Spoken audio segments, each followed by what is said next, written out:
فَلْيَحْذَرِ الَّذِينَ يُخَالِفُونَ عَنْ أَمْرِهِ کہ فرمایا کہ لوگوں کو چاہیے کہ وہ ڈریں، رسول اللہ کی نافرمانی کرنے سے وہ ڈریں، ان تصیبہم فتنۃ کہ کہیں اللہ رب العزت انہیں کسی فتنے کے اندر مبتلا نہ کر دے، او یصیبہم عذاب علیم یا دردناک عذاب ان پر اللہ رب العزت نازل کر دے۔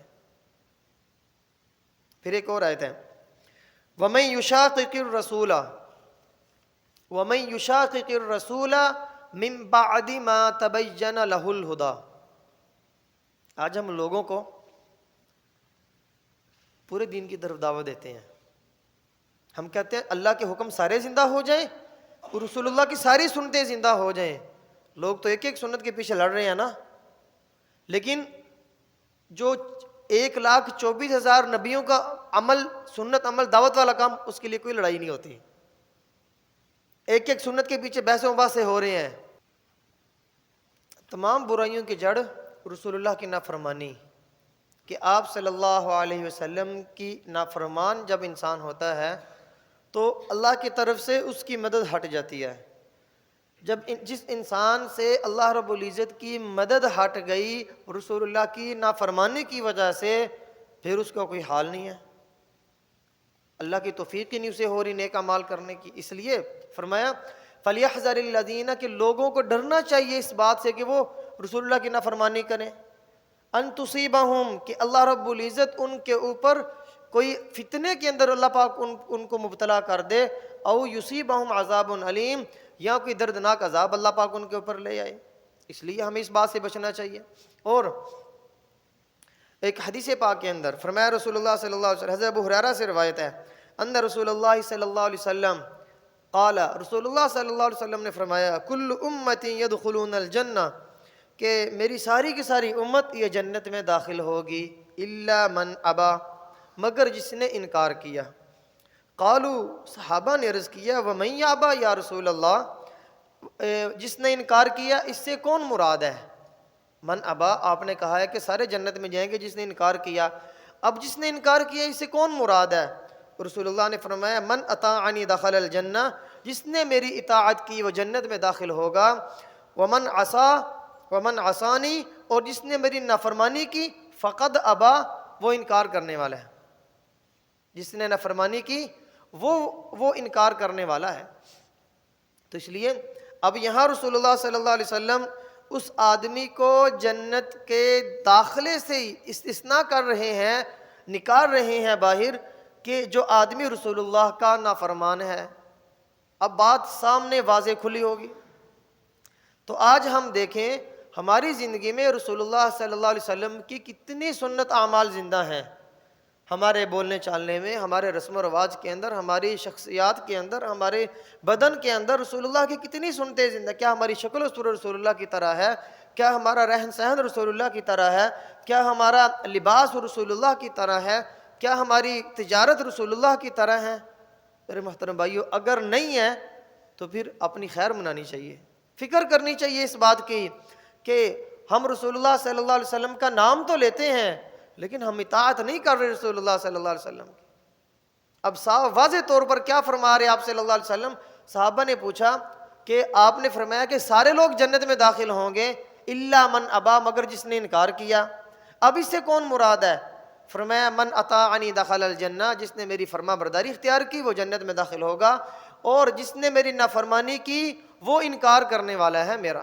مطلب اس نے عمل سے رسول اللہ کا انکار کیا، کھانا کھاتے وقت اپنی مرضی اپنی خواہش پر خلاف سنت کھایا، کوئی دعا نہیں پڑھی، کوئی ہاتھ نہیں دھوئے، اور کھانے کے اندر نقص بھی نکال رہا ہے، اور کھانا پلیٹ کے اندر بچا بھی دیا، اور اس طرح کی ساری خلاف سنت کام اس نے کی ہیں۔ فرمایا کہ کھانا کھاتے ہوئے یہ بتا رہا ہے یہ رسول اللہ کا انکار کرنے والا ہے، پانی پی خلاف سنت پانی پیا، عمل کے ذریعے رسول اللہ کا اس نے انکار کر دیا، تجارت اس نے رسول اللہ کے طریقے کے خلاف کی، گویا عمل سے اس نے رسول اللہ کا انکار کر دیا۔ تو اس لیے میرے محترم بھائیوں، ہمارا جس طرح ہماری زبان سے ہم رسول اللہ کا اقرار کر رہے ہیں، ہمارے عمل سے بھی رسول اللہ صلی اللہ علیہ وسلم کا اقرار ہونا چاہیے۔ ہمارا عمل بتائے کہ یہ سچا عاشق رسول ہے، یہ سچا رسول اللہ سے محبت کرنے والا ہے۔ آپ قرآن مجید کی اس آیت کو دیکھیے، قل ان کنتم تحبون اللہ فاتبعونی یحببکم اللہ، کہ لوگ اللہ سے محبت کی دعوے کرتے ہیں، آپ کہہ دیجئے فاتبعونی، میری اتباع کرو، یحببکم اللہ، اللہ تمہیں اپنا محبوب بنا لے گا۔ یعنی اللہ رب العزت کسی کو اپنا محبوب بنا رہے ہیں تو اس کے ساتھ شرط یہ لگا رہے ہیں کہ یہ رسول اللہ کی اتباع کرے تو میں اللہ اس کو اپنا محبوب بنا لوں گا، میں اللہ اس بندے کو اپنا محبوب بنا لوں گا، شرط رسول اللہ کی اتباع۔ اب قرآن مجید میں جہاں اللہ کی اطاعت کا حکم دیا جا رہا ہے وہاں ساتھ رسول اللہ کی اطاعت کا حکم بھی دیا جا رہا ہے۔ من یطع اللہ ورسولہ، جس نے اللہ کی اور اللہ کے رسول کی اطاعت کی، فقد فاز فوزا عظیما، وہ پکا کامیاب انسان۔ اطیعوا اللہ ورسولہ، اللہ کی اور اس کے رسول کی اطاعت کرو۔ اور پھر اللہ رب العزت نے قرآن مجید کے اندر عقیدہ توحید پر بڑا زور دیا ہے، عقیدہ توحید کے اوپر اللہ رب العزت نے بہت زور دیا۔ کہیں اللہ رب العزت مثالیں بیان کر رہے ہیں، کہیں اللہ رب العزت اپنی قدرت کاملہ کے دلائل بیان کر رہے ہیں، کہیں اللہ رب العزت توحید کے مسئلے کو پچھلی امتوں کی مثالیں دے کر بیان کر رہے ہیں کہ مردوں کو زندہ کرنے والا کون؟ اللہ۔ عزت ذلت کا مالک کون؟ اللہ۔ اور زندہ سے مردہ کو نکالنا، مردہ سے زندہ کو پیدا کرنا، یہ کون؟ اللہ۔ دن رات کے نظام کو چلانے والا اللہ۔ یہ اللہ نے قدرت کاملہ توحید کے دلائل بیان کیے۔ پھر اللہ رب العزت فرماتے ہیں قیامت کے دن ان تدعوہم الی الہدی لا یسمعوکم، فرمایا کہ اللہ رب العزت قیامت کے دن لوگوں کو جب سامنے کریں گے اور ان سے پوچھیں کہ تم نے شرک کیوں کیا، وہ کہیں گے ہمارے بڑے ہمیں یہ کہتے تھے۔ اللہ رب العزت فرمایا کہ بڑوں کو بلاؤ، بڑوں کو ان کو بلایا جائے گا۔ اب وہ کہیں گے ہم نے، شیطان کو بلایا جائے گا قیامت کے دن، وہ کہے کہ میں نے ہاتھ پکڑ کے کہا تھا یہ نافرمانی کرے، وہ بھی قیامت کے دن انکار کر دیں گے۔ تو اس لیے اللہ رب العزت نے رسول اللہ کی نافرمانی سے انسانوں کو روکا ہے۔ عقیدہ توحید کے بعد اللہ رب العزت نے سب سے زیادہ قرآن مجید کے اندر رسول اللہ صلی اللہ علیہ وسلم کی نافرمانی سے روکا ہے۔ اب آپ صلی اللہ علیہ وسلم کی اتباع یہ انسان کی کامیابی اور فلاح و نجات کا ذریعہ ہے، اور رسول اللہ کی نافرمانی یہ انسان کی ہلاکت اور ناکامی کا ذریعہ ہے۔ اب اس کی مثالیں آپ علیہ السلام کی زندگی سے دیکھ لیں۔ اب رسول اللہ صلی اللہ علیہ وسلم کے چچا ابو لہب جب آپ نے دعوت دی اور اس نے پتھر اٹھا کے جو مارا اور اس نے برا بھلا کہا، اللہ رب العزت کو یہ بات برداشت نہیں ہوئی، اللہ نے آیتیں نازل کر دی، تبت یدا ابی لہب وتب ما اغنی عنہ مالہ وما، تیرے ہاتھ ٹوٹ جائیں، تو نے رسول اللہ کے بارے میں بکواس کی ہے، ہلاک کر دیا اللہ نے اسے۔ رسول اللہ صلی اللہ علیہ وسلم کے عزیز رشتہ دار آپ علیہ السلام ان کے بارے میں مسلسل فکر مند رہتے کہ اللہ ان کو ہدایت دے دے، ان کو ہدایت مل جائے، ان کو دعوت دیتے، بار بار سمجھاتے۔ اللہ رب العزت نے فرمایا لعلک باخع نفسک علی آثارہم ان لم یؤمنوا بہذا الحدیث اسفا، اگر یہ ایمان نہیں لیں گے آپ اپنے آپ کو ہلاک کر ڈالیں گے۔ انک لا تہدی من احببت ولکن اللہ یہدی من یشاء، جسے اللہ رب العزت چاہتے ہیں ہدایت دے دیتے ہیں، اور جسے اللہ رب العزت چاہتے ہیں ہدایت سے دور کر دیتے ہیں، گمراہ کر دیتے ہیں۔ تو رسول اللہ صلی اللہ علیہ وسلم کے بہت سارے رشتہ دار ہیں، رسول اللہ کی دعوت کے باوجود وہ ایمان نہیں لے کر آئے۔ کیا خیال ہے رسول اللہ ان کے لیے دعائیں نہیں کی ہوں گی؟ دعائیں بھی کی ہوں گی آپ علیہ السلام نے ان کے لیے، رشتہ داروں کے لیے دعائیں بھی، یا اللہ ان کو ہدایت دے دے، ان کو ہدایت دے دے۔ حضرت عائشہ فرماتی ہیں آپ علیہ السلام ہر نماز کے بعد اپنی امت کے لیے دعائیں کیا کرتے تھے، یا اللہ میری امت کو ہدایت دے دے، میری امت کو ہدایت۔ پھر آپ صلی اللہ علیہ وسلم اپنے رشتہ داروں کے لیے دعائیں کیا کرتے تھے۔ لیکن اللہ رب العزت نے جس کو ہدایت دینا چاہا اللہ نے اسے ہدایت دی، اور جس کو نہیں چاہا نہیں دی۔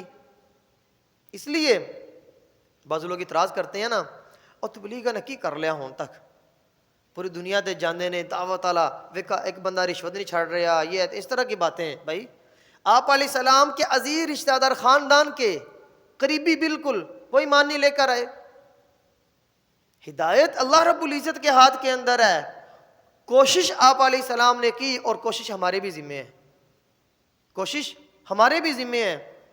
اس لیے اگر مسجد کے بالکل ساتھ کوئی گھر ہے وہ بے نمازی ہے، اگر مسجد والے سارے مل کے دعائیں کریں، زور لگائیں، جب تک اللہ توفیق نہیں دیں گے وہ نماز نہیں پڑھے گا۔ مسجد کے اندر کام کرنے والا آدمی اللہ کی توفیق ہوگی نماز پڑھے گا، نہیں تو نہیں پڑھے گا۔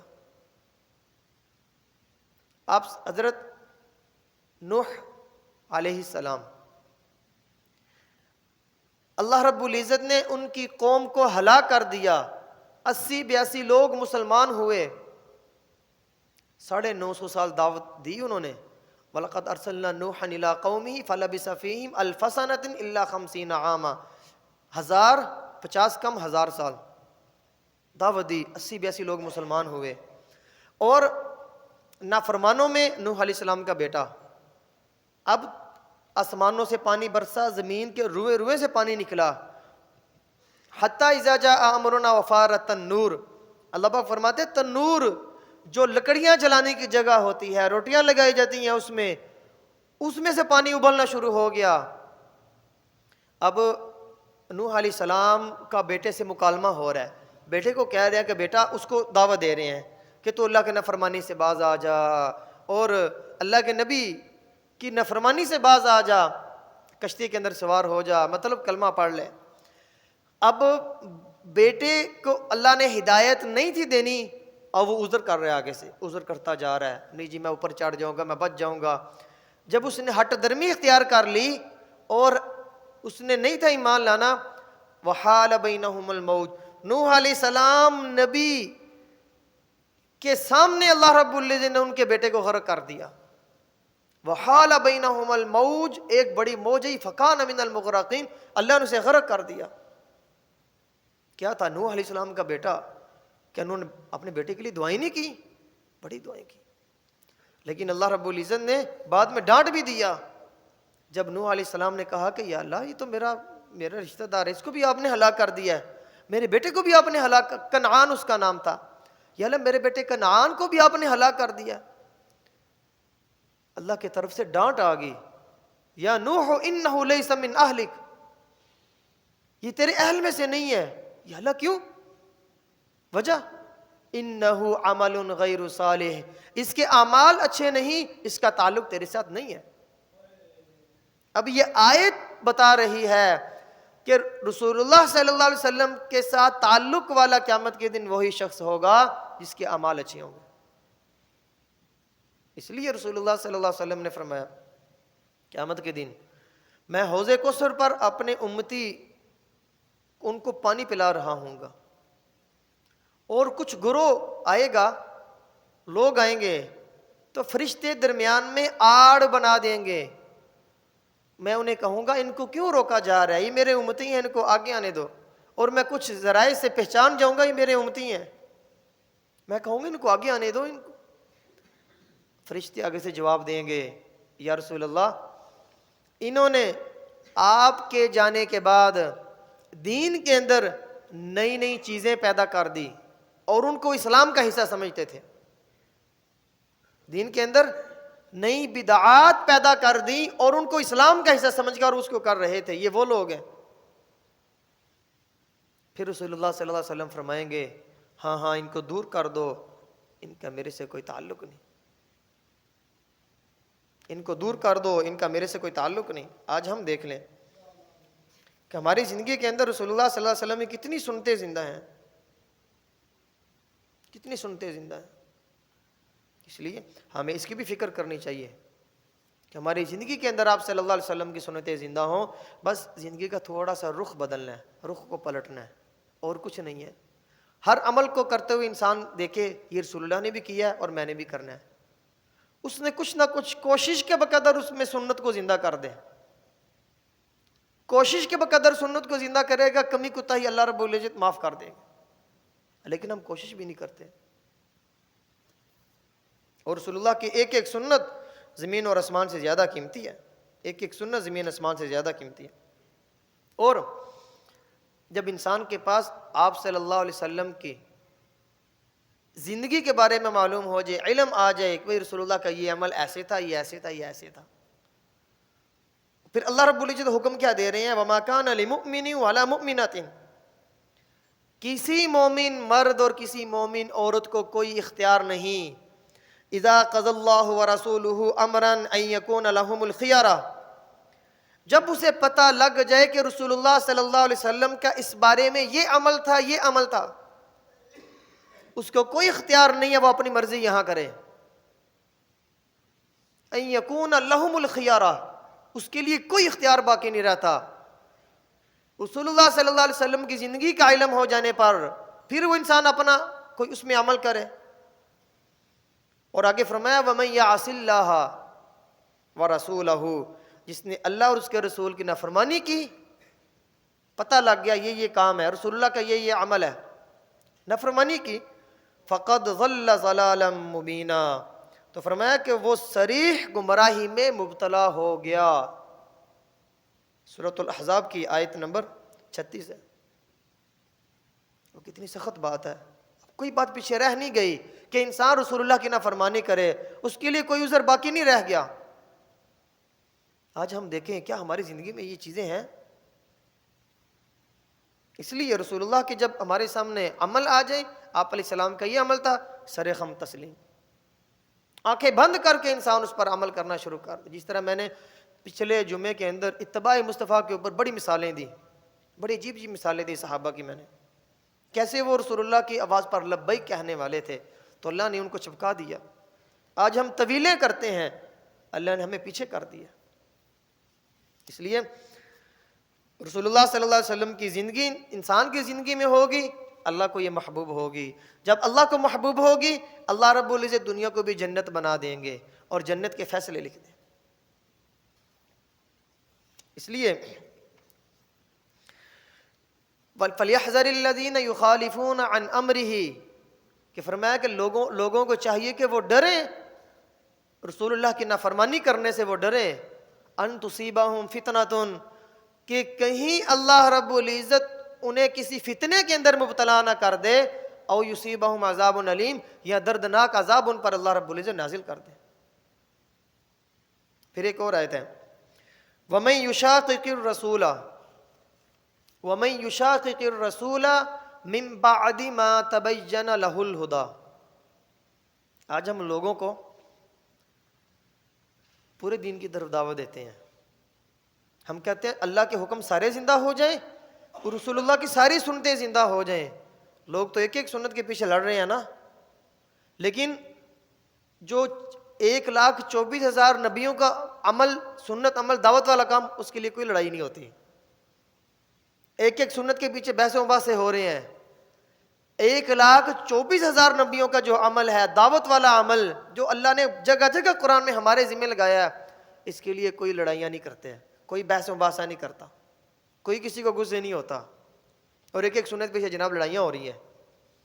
اور جو عمل، جو کام، جو سنت، ساری سنتوں کو زندہ کرنے کا ذریعہ دعوت والا کام ہے، اس پر کوئی سوچ و فکر نہیں، کوئی کوشش نہیں ہے. اور لوگوں کیا دعوت دیتے ہیں؟ 2-4 سنتوں کی، مسل کی دعوت، فرقہ واریت والی دعوت، بس ہمارا فرقہ بچا رہے، ہمارا فرقہ مضبوط ہو جائے، بس اس کی دعوت. صحابہ کی زندگی کی دعوت نہیں دیتے. اس لیے ہم کہتے ہیں رسول اللہ کی زندگی کو دیکھو، نہیں سمجھ آ رہا صحابہ کو دیکھو. صحابہ میں 4 بڑے صحابہ خلفائے راشدین، ان کی زندگی کو دیکھو. تمہیں نہیں سمجھ آ رہا یہ کام کیسے ہے، یہ کیسے، یہ کیسے ہے، خلفائے راشدین کی زندگی کو دیکھو. اور زیادہ امت جس پر عمل کر رہی ہے وہ خلفائے راشدین کے والا دین جو بعد میں آگے لوگوں میں پھیلا. حضرت عبداللہ بن مسعود رضی اللہ تعالی عنہ خلفائے راشدین کا دین آگے لے کر چلے کہ جب آیت نازل ہوئی، فیصلہ کر دیا گیا، دین مکمل ہو گیا، اس کے بعد کیا؟ اس لیے یہ آیت صاف بتاتی ہے کہ جو لوگ صحابہ کی ان سنتوں کو نہیں مانتے کہ جن سنتوں کو رسول اللہ صلی اللہ علیہ وسلم نے کسی حکمت کی وجہ سے چھوڑا، آگے صحابہ نے اس کو جاری کر دیا، جب وحی کا نظام ختم ہو گیا تو پھر امت کا اس پر اجماع بھی ہے. اب یہ آیت قرآن کی آیت بتا رہی وَمَن يُشَاقِقِ الرَّسُولَ، جس نے رسول کی مخالفت کی، مِن بَعْدِ مَا تَبَيَّنَ لَهُ الْهُدَى، ہدایت کے واضح ہو جانے کے بعد، وَيَتَّبِعْ غَيْرَ سَبِيلِ الْمُؤْمِنِينَ، ایمان والوں سے ہٹ کر کسی اور رستے کا انتخاب کیا، وَيَتَّبِعْ اور اتباع کی ایمان والوں سے کے علاوہ کسی اور کے پیچھے چلا، نُوَلِّهِ مَا تَوَلَّى وَنُصْلِهِ جہنم، وہ جدھر بھی جائے ہمیں اس کی کوئی پرواہ نہیں، وساعت مسیرہ اس کا ٹھکانہ، وَنُصْلِهِ جہنم وہ جہنم میں ڈالا جائے گا، اس کا ٹھکانہ جہنم، بہت ہی برا ٹھکانہ ہے۔ اب بالاتفاق حضرت عبداللہ بن عباس اور مفسرین جتنے ہو گئے رضی اللہ تعالی عنہ، بالاتفاق غیر سبیل المؤمنین، یہاں مؤمنین سے مراد صحابہ ہیں، یہاں مؤمنین سے مراد صحابہ ہیں۔ اب صحابہ کے بارے میں رسول اللہ کیا فرما رہے ہیں؟ علیکم بسنتی وسنت الخلفاء الراشدین المہدیین، خلفاء راشدین کی سنت کو لازم پکڑ لو، بات ختم، اختلاف ختم ہو گئی۔ لیکن جن لوگوں نے اختلاف کرنا ہوتا ہے وہ ان چیزوں سے باز نہیں آتے، مزاج کی بات ہے نا۔ چلو پھر آگے ایک اور آیت، وَمَن يَعْصِ اللَّهَ وَرَسُولَهُ، فرمایا کہ جس نے اللہ اور اس کے رسول کی نافرمانی کی، وَيَتَعَدَّ حُدُودَهُ اور اللہ رب العزت نے جو حد مقرر کی ہیں اس سے تجاوز کر گیا، تو خالدن فیہا یدخلہ نارا خالدن فیہا ولہ عذاب مہین، تو اللہ تعالیٰ اسے ہمیشہ کے لیے جہنم کی آگ میں ڈال دے گا اور اس کے لیے رسوا کن عذاب ہے وہ۔ اب کتنی سخت یہ وعید ہے رسول اللہ کی نافرمانی کی۔ اللہ پاک فرما رہے کہ اس کو ہمیشہ ہمیشہ کی آگ میں داخل کیا جائے گا جس نے رسول اللہ کی نافرمانی کی، اور رسول اللہ کی نافرمانی کو کوئی سمجھا ہی نہیں جاتا۔ آج سنت کو اس لیے چھوڑ دیا جاتا ہے کہ یہ تو سنت ہی ہے نا، یہ تو سنت ہی ہے نا، اس لیے چھوڑ دیا جاتا ہے۔ تو اس لیے قیامت کے دن جب رسول اللہ صلی اللہ علیہ وسلم اپنی امت کی بدعمالیاں دیکھیں گے، اپنی امت کی بدعمالیاں دیکھیں گے، پھر آپ صلی اللہ علیہ وسلم اللہ کی عدالت میں ایک مقدمہ دائر کریں گے، ایک مقدمہ دائر کریں گے۔ سورۃ الفرقان کے اندر آخری رکوع کے اندر اللہ پاک فرماتے ہیں، وقال الرسول یا ربی، رسول کہیں گے اے رب، ان قوم اتخذوا هذا القرآن مہجورا، یہی میری قوم کے لوگ ہیں جنہوں نے قرآن پر عمل کرنے کو چھوڑ دیا تھا، جنہوں نے قرآن پر عمل کرنے کو چھوڑ دیا تھا۔ تو اس لیے میرے محترم بھائیو اس کی فکر کرنی چاہیے کہ ہماری زندگی میں رسول اللہ صلی اللہ علیہ وسلم کی سنتیں دن بدن ہم دور کیوں ہوتے جا رہے ہیں؟ اصل میں یقین کی بات ہے نا، قیامت کے جب یقین ہوگا نا اس وقت اللہ پاک فرماتے ہیں وَلَوْ تَرَى إِذِ الْمُجْرِمُونَ نَاكِسُو رُؤُوسِهِمْ عِنْدَ رَبِّهِمْ رَبَّنَا أَبْصَرْنَا وَسَمِعْنَا فَارْجِعْنَا نَعْمَلْ صَالِحًا إِنَّا مُوقِنُونَ، جب مجرم لوگ رسول اللہ رب العزت کے سامنے، جب مجرم لوگ اللہ کے سامنے ذلت کے ساتھ سر جھکے ایسے کھڑے ہوں گے اور اس وقت کیا کہیں گے؟ ربنا، اے ہمارے رب، ابصرنا وسمعنا فرجعنا، ہم نے دیکھ لیا، ہم نے سن لیا اور ہمیں پکا یقین ہو گیا، فرجعنا نعمل صالحا، ہمیں دوبارہ بھیج دے، ہم دوبارہ واپس کر دے، انا موقنون، پکا یقین ہے، بالکل نیک اعمال کریں گے، ایک بھی نافرمانی نہیں کریں گے، ذرہ بھی نافرمانی نہیں کریں گے۔ جب یہ کہیں گے اللہ رب العزت فرمائیں گے فَذُوقُوا بِمَا نَسِيتُمْ لِقَاءَ يَوْمِكُمْ هَذَا، کہ اب تم اس دن کی ملاقات کو تم نے بلا دیا تھا، فَذُوقُوا تم چکھو عذاب کا مزہ، بِمَا نَسِيتُمْ لِقَاءَ يَوْمِكُمْ هَذَا آج کے دن کی ملاقات کو جو تم نے بلا دیا تھا، اِنَّا نَسِينَاكُمْ آج ہم نے تم کو بھی بلا دیا ہے، فَذُوقُوا عَذَابَ الْخَرِيقِ فَذُوقُوا عَذَابَ الْخُلْدِ بِمَا كُنْتُمْ تَعْمَلُونَ، اب ہمیشہ ذلت والے عذاب کا مزہ چکھو تمہارے برے اعمال کی وجہ سے، کوئی ڈکی چھپی باتیں نہیں۔ تو اس لیے میرے محترم بھائیوں آج سے ہم نیت کر لیں، تمام برائیوں کی جڑ، تمام فتنوں کی جڑ، تمام اختلافات کی جڑ کیا ہے؟ آپ صلی اللہ علیہ وسلم کی فرما برداری سے انحراف، آپ صلی اللہ علیہ وسلم کی نافرمانی تمام برائیوں کی جڑ ہے۔ اگر آج سارے کے سارے نیت کر دیں ہم نے رسول اللہ کی طرح اپنی زندگی گزارنی ہے، ساری نحوستیں ختم، سارے جھگڑے ختم، ساری لڑائیاں ختم، تو اللہ تعالیٰ سے دعا ہے کہ جو کچھ کہا سنا اللہ ہمیں اس پر عمل کی سنتیں ادا کر۔